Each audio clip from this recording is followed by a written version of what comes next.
Hello everyone, आज के इस वीडियो में आप सभी को नगरी बस्तियां बताएंगे। ये देखिए क्लास 12 भूगोल का चैप्टर 10 है, जिसमें मैंने आपको ग्रामीण बस्तियां किसे कहते हैं, ग्रामीण बस्तियों के प्रतिरूप, ग्रामीण बस्तियों की समस्याएं सब कुछ समझा दिया हूँ। आज मैं आपको नगरी बस्तियां बताऊंगा, तो ध्यान से समझिएगा। सबसे पहले इसमें प्रश्न बनेगा कि नगरी बस्तियां किसे कहते हैं, तो जरा इस चीज़ को समझने का प्रयास करिएगा।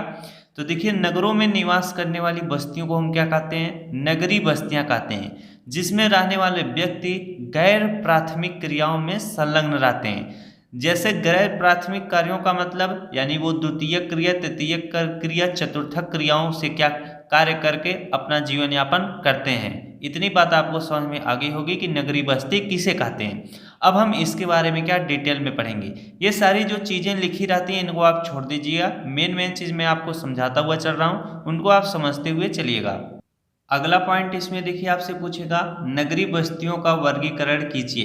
ये आपसे पूरा फुल प्रश्न इस तरह से पूछ सकता है कि नगरी बस्तियां किसे कहते हैं तथा नगरी बस्तियों का वर्गीकरण स्पष्ट कीजिए। तो नगरी बस्ती किसे कहते हैं आपको मैं समझा दिया। अब नगरी बस्तियों का वर्गीकरण, वर्गीकरण का मतलब नगर को किस हिसाब से बांटा गया है। जैसे देखिए, कोई चोर है तो उसमें बताया जाए कि क्या इसमें विशेषता है कि यह चोर है। उसी तरह से आपको बताना है कि क्या चीज़ इसमें है कि इसे नगर हम कह सकेंगे किन किन आधार पर। तो देखिए, नगरीय क्षेत्रों को परिभाषित भिन्न भिन्न देशों में क्या है, अलग है। यानी जैसे अमेरिका देश है, वहाँ पर नगर को हम अलग स्थिति में भापेंगे। हमारा अपना भारत देश है, यहाँ का अलग मापदंड है। हम इन तथ्यों के आधार पर कहेंगे कि यह नगर है। तो जैसे देखिए, इसमें आपको क्या तीन प्रमुख वस्तु स्थितियाँ बनी हुई हैं, जिसमें जनसंख्या के आकार के आधार पर बताया गया है। तो देखिए, एक बस्ती को नगरीय क्षेत्र के रूप में परिभाषित करने के लिए विश्व के अधिकांश देशों ने इसी मापदंड को आधार माना है। भारत देश भी इसको माना है, लेकिन इसके साथ ही साथ अन्य चीज़ों को भी वह मानता है। लेकिन नगर का न्यूनतम जनसंख्या आकार भिन्न भिन्न देशों में भिन्न भिन्न है, यानी अलग अलग मिलता है। उदाहरण के लिए, नगर की श्रेणी में आने के लिए जनसंख्या आकार की निचली सीमा, जैसे कोलंबिया में अगर 1500 व्यक्ति हैं तो उसको नगर का क्षेत्र कहा जाएगा। यानी कोई एक ऐसा क्षेत्र है जिसमें 1500 लोग रह रहे हैं तो उसे नगर कहा जाएगा। अर्जेंटीना व पुर्तगाल में 2000 व्यक्तियों को लिया गया है। संयुक्त राज्य अमेरिका एवं थाईलैंड में 2500 तथा भारत में 5000 तथा जापान में 30,000 व्यक्ति को सम्मिलित किया गया है। यानी ऐसा कोई क्षेत्र जिसमें 5000 लोग रह रहे हैं तो उसको हम नगर कहेंगे। उसका भी क्या कुछ और इसमें वस्तु स्थितियाँ बनती हैं, सिर्फ इसी के आधार पर आप नहीं कर सकते। ये तो आपका एक पॉइंट है कि जनसंख्या का आकार भी होना चाहिए। तो तीन वस्तु स्थितियाँ बन रही हैं। पहला आपने जनसंख्या का आकार समझा है, धीरे धीरे अभी और आपको मैं बताता हूँ। अब देखिए, यहाँ पर भारत के संदर्भ में लिखा है कि भारत में नगर के लिए न्यूनतम जनसंख्या आकार के साथ साथ जनसंख्या घनत्व यानी प्रति वर्ग किलोमीटर में 400 व्यक्ति होने चाहिए। जनसंख्या तो 5000 है ही, उसी के साथ साथ 1 किलोमीटर में आपको 400 व्यक्ति रहने चाहिए। इसके अधिक तथा कार्यशील पुरुष श्रमिकों का 75% से अधिक भाग क्या हो, गैर कृषिगत कार्यों में अनिवार्य होना चाहिए।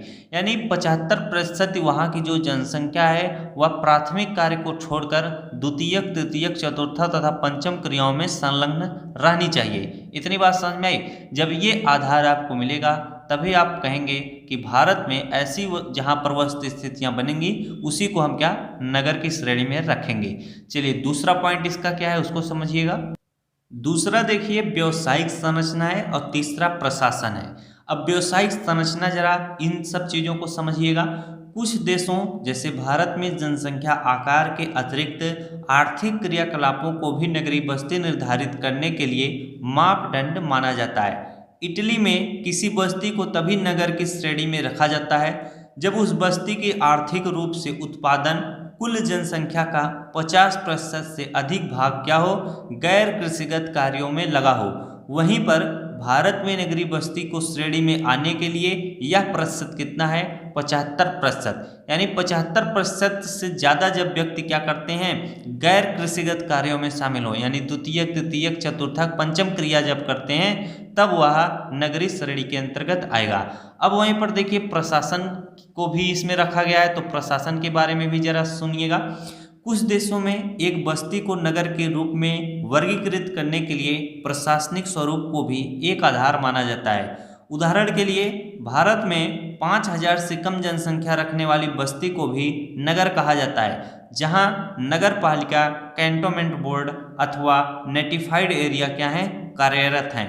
इस प्रकार बोलिविया तथा ब्राजील जैसे देशों में जनसंख्या आकार को आधार न मानकर किसी भी प्रशासकीय केंद्र को नगर मान लिया जाता है। इतनी बात समझ में आई।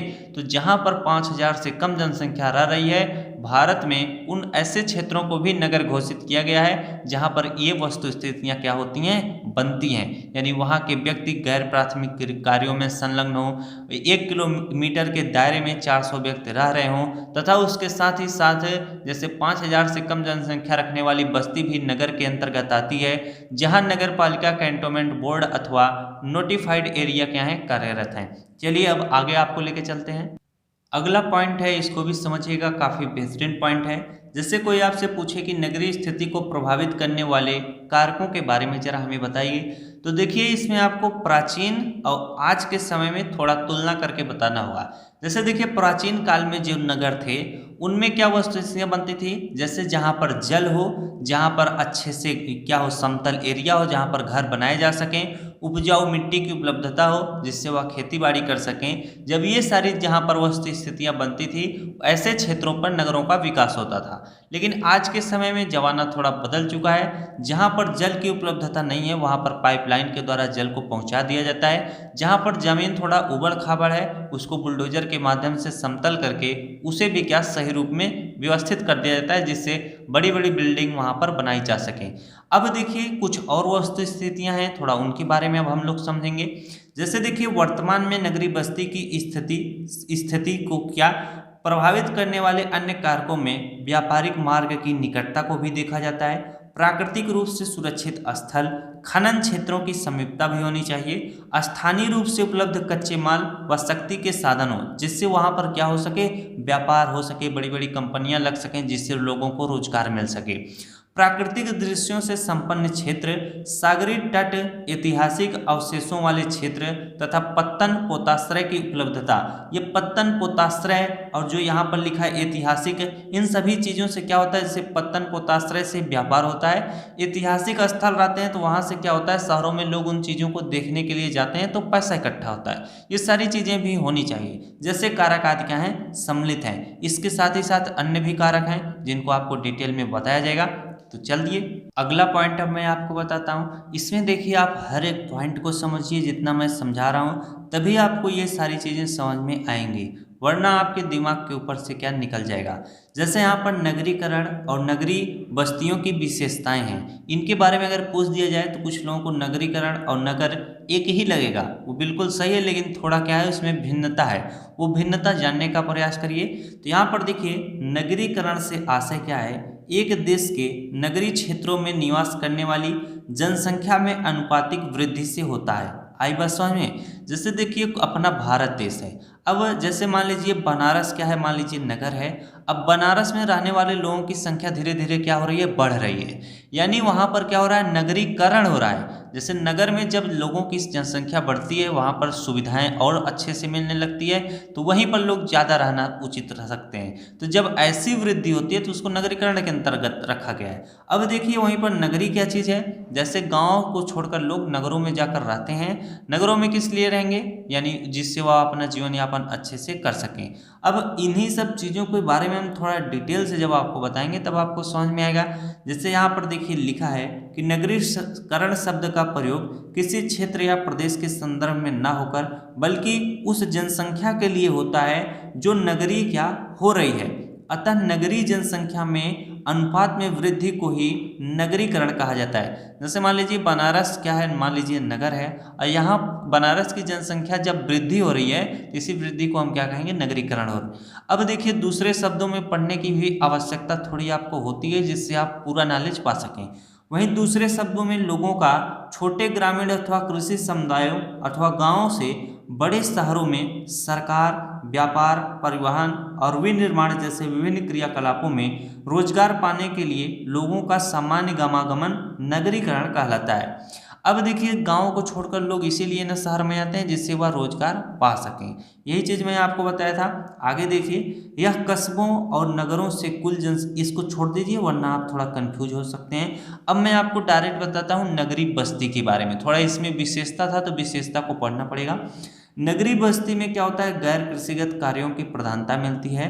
नगरीय बस्ती की श्रेणी में आने के लिए विश्व के विभिन्न देशों में जनसंख्या का न्यूनतम आकार अलग अलग निर्धारित है। भारत में नगर का न्यूनतम जनसंख्या आकार 5000 है। नगरीय बस्ती में जनसंख्या का उच्च घनत्व, त्वरित गतिशीलता, जटिल श्रम विभाजन तथा तीव्र सामाजिक अंतर देखने को मिलता है। अब जब यही अंतर जब थोड़ा बढ़ता है तो उसी को हम थोड़ा नगरीकरण नाम दे देते हैं। आई बात समझ में। अब यहाँ पर हम आगे आपको बताते हैं, नगरीय बस्तियों में सामाजिक हितों की तुलना में व्यक्तिगत हित महत्वपूर्ण होते हैं। यानी अगर पड़ोसी मर रहा है तो उसे मरने दो, हम सुरक्षित हैं, बस अपने को लोग नगर में देखते हैं। आई बात समझ में। इन बस्तियों में आधारभूत सुविधाओं का अपेक्षाकृत अधिक विकास देखने को मिलता है। जैसे मान लीजिए नगरीकरण का आशय मैंने काफ़ी बार समझा है, आपको समझ में भी आ गया होगा। हमें तो नहीं लगता है कि फिर से बताना पड़ेगा। चलिए अब आपको नेक्स्ट पॉइंट बताते हैं। अब हम लोग काफ़ी महत्वपूर्ण चीज़ पढ़ रहे हैं कि नगरों का कार्यात्मक वर्गीकरण। अब इसको आप पढ़िएगा, ये आपसे परीक्षा में भी पूछेगा।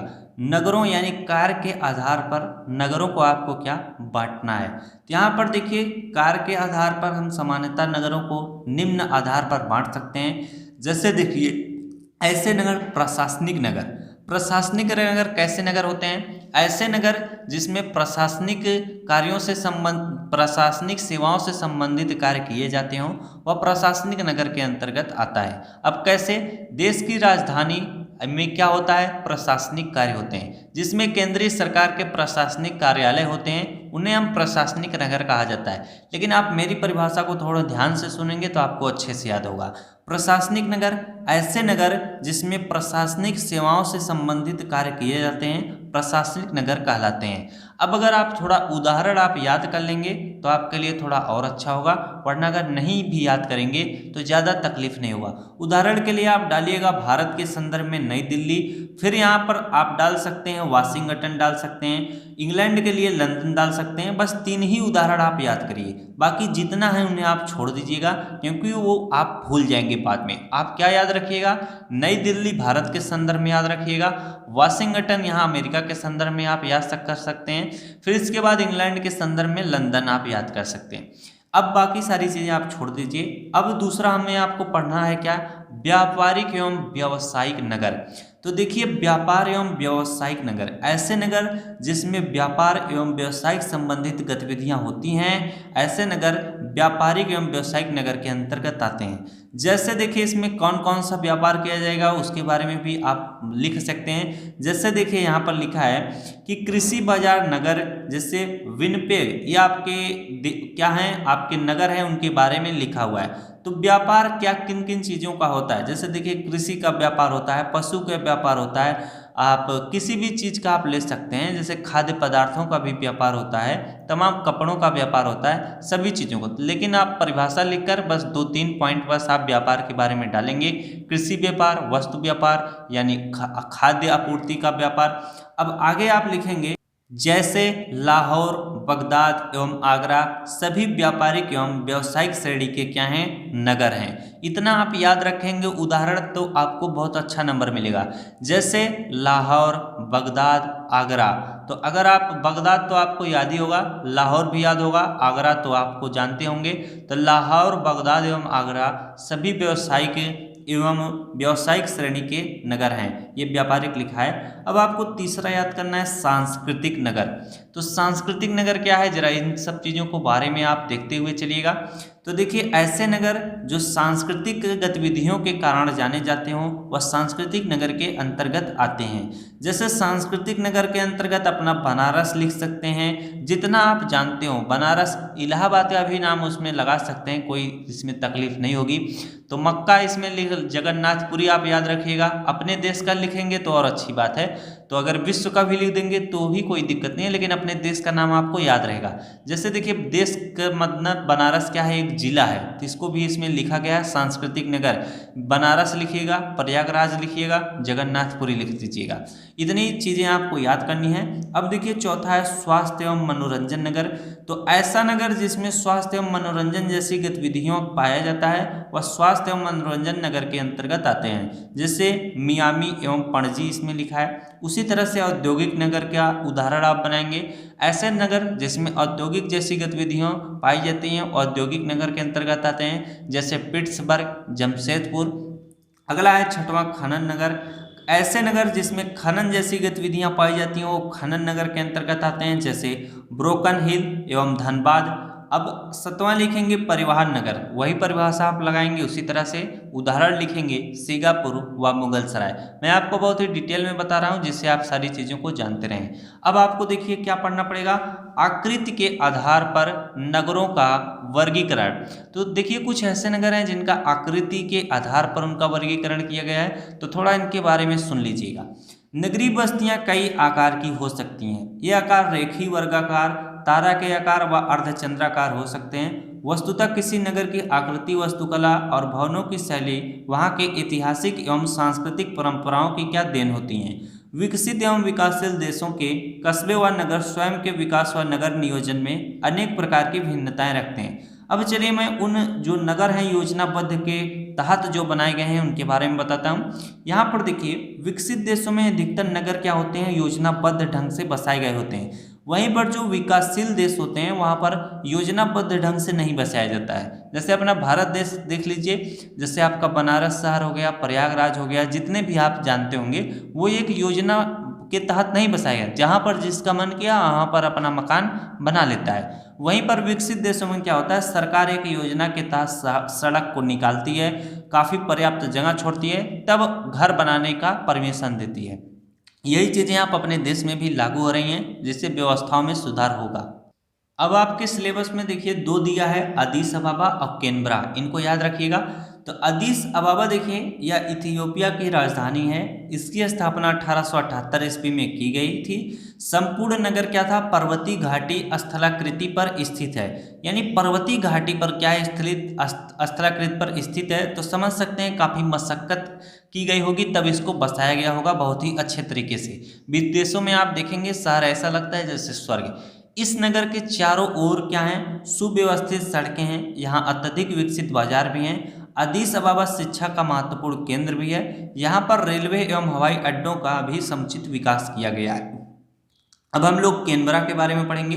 इन सब चीज़ों को आप याद रखिएगा, किन किन चीज़ों का विकास हुआ है इसको आप याद रखेंगे। यह इथियोपिया की राजधानी है। संपूर्ण नगर पर्वतीय घाटी एवं घाटी स्थलाकृति पर स्थित है। इस नगर के चारों ओर से व्यवस्थित सड़कें हैं, अत्यधिक बाजार भी क्या है, विकसित हैं, तथा यह शिक्षा का महत्वपूर्ण केंद्र है। यहाँ पर रेलवे एवं हवाई अड्डों का भी समुचित विकास किया गया है। इस तरह से पॉइंट को आपको याद रखना पड़ता है। अब चलिए मैं कैनबरा के बारे में बताता हूँ। इस चैप्टर को आज मैं ख़त्म कर दूंगा। आप काफ़ी लंबा वीडियो होगा तो कोई दिक्कत नहीं है, आप आराम आराम से देखिएगा।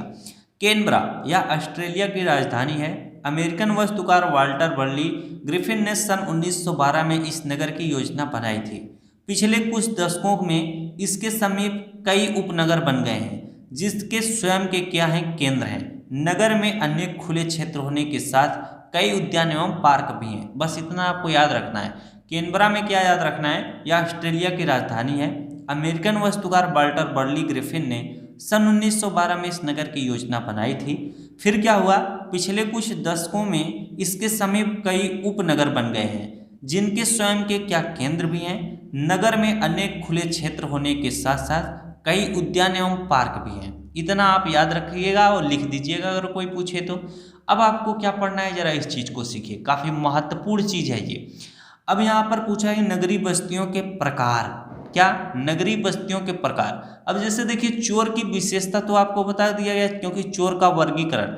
अब नगरीय बस्तियों के प्रकार, जैसे चोर कई प्रकार के होते हैं। तो चोर कई प्रकार के होते हैं। मान लीजिए कोई देखिए छिनैती करता है, डकैती करता है, वो सब भी चोर ही हैं, बस बड़े चोर हो गए हैं तो डकैत उनको कह दिया गया है। अब देखिए चोर, जैसे छोटा मोटा चोर, आप स्कूल में चोर देखे होंगे, आपका पेंसिल चुरा लेता है, आपका पेन चुरा लेता है। तो चोर कई प्रकार के होते हैं, अभी मैं बताने लगूंगा तो काफ़ी ज़्यादा चीज़ें बता दूंगा।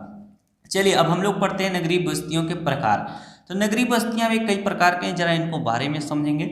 नगरीय बस्तियों को उनके आकार, उनमें उपलब्ध सुविधाओं तथा उनके द्वारा किए जाने वाले कार्यों के आधार पर निम्नलिखित वर्गों में क्या वर्गीकृत किया जा सकता है। कैसे कैसे हम नगरीय बस्तियों को बांटेंगे? उनके आकार के आधार पर तथा उनमें उपलब्ध सुविधाओं के आधार पर तथा उनमें किए जाने वाले कार्यों के आधार पर। तो पहले हम लोग पढ़ते हैं नगर।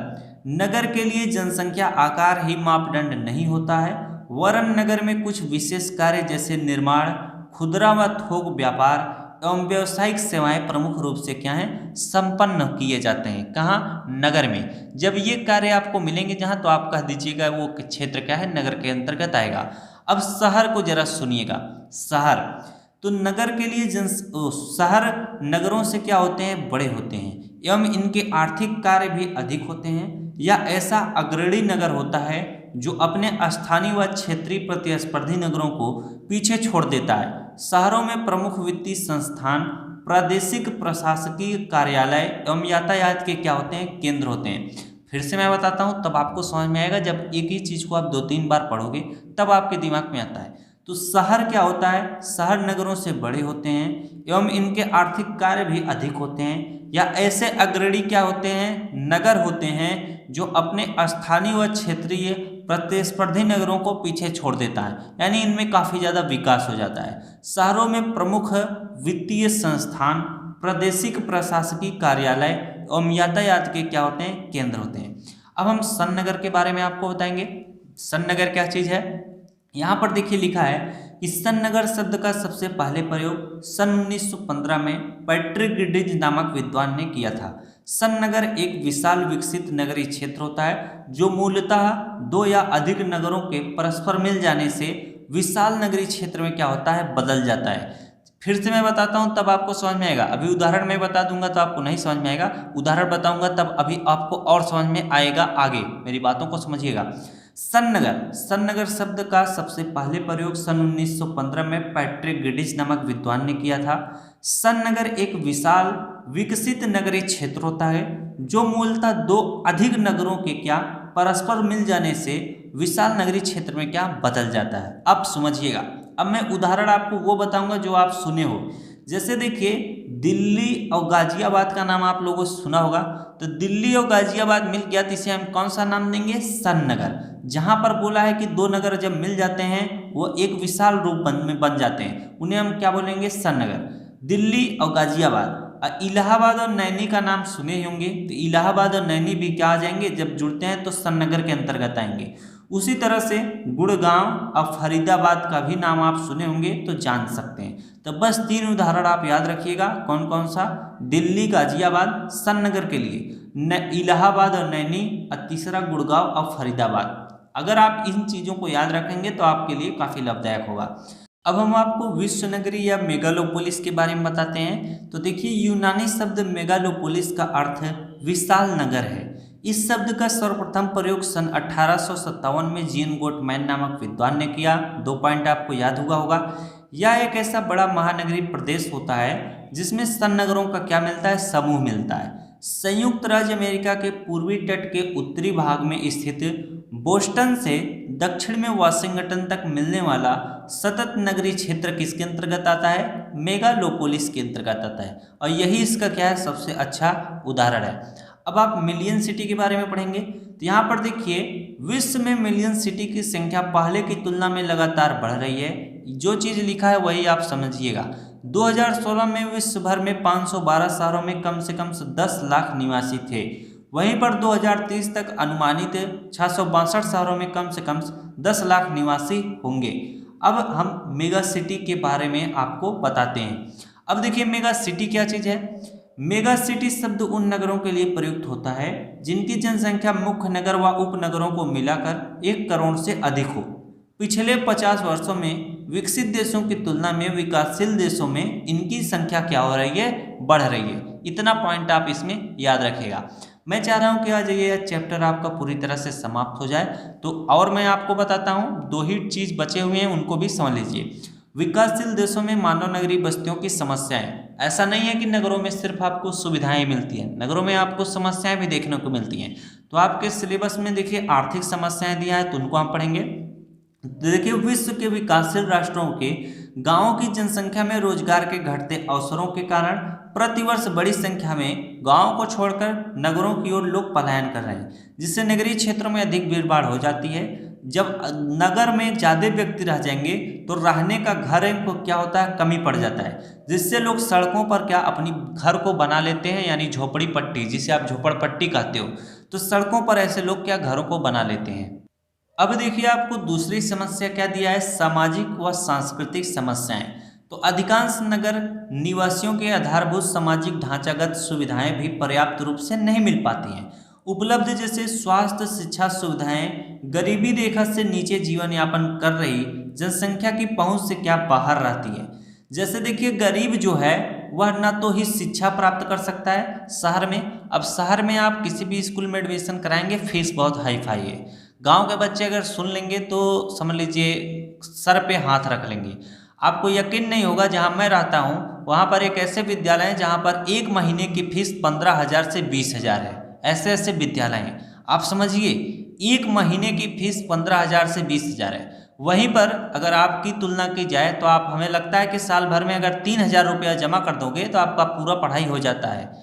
तो चलिए, काफ़ी महंगा शहर होते हैं, वहाँ पर आपको शिक्षा भी नहीं मिल पाएगी। अगर आप बीमार हो जाएंगे तो अस्पताल में आप पैसा भी नहीं पे कर पाएंगे कि हमारी वहाँ पर इलाज हो सके।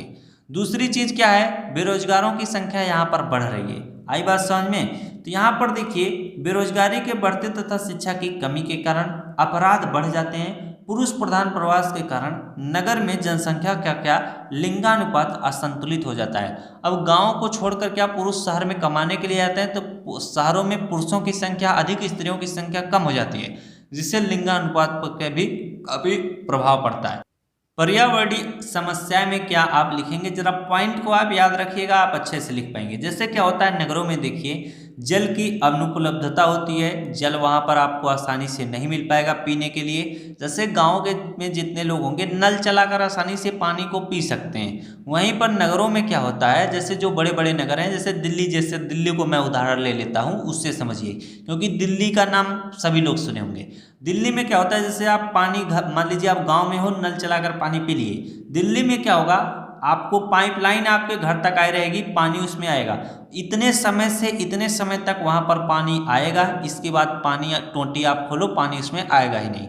तो सबसे बड़ी समस्या वहां पर पानी पीने की समस्या है। दूसरी क्या समस्या है, जैसे देखिए वहां पर प्रदूषण काफी ज्यादा होते हैं। अब इतनी औद्योगिक चीजें हो रही हैं शहरों में, यानी मोटरसाइकिलों का धुआं, जो औद्योगिक कंपनियां हैं, उन सभी चीजों से जो कचरे उचरे निकलते हैं, वो सभी को फेंकने की व्यवस्था नहीं है, जिससे वहां पर प्रदूषण काफी ज्यादा हो जाते हैं। जब प्रदूषण होगा, गंदगी फैलेगी, जैसे घरों का जो कचरा होता है वो लोग सड़कों पर ही फेंक देते हैं, तो उससे क्या बहुत बड़ी समस्या पैदा हो जाती है, बीमारी फैलती है, लोग क्या होते हैं, बीमार भी होते हैं। तो ये सारी पर्यावरणीय समस्याएं नगरों में आपको देखने को मिलेंगी।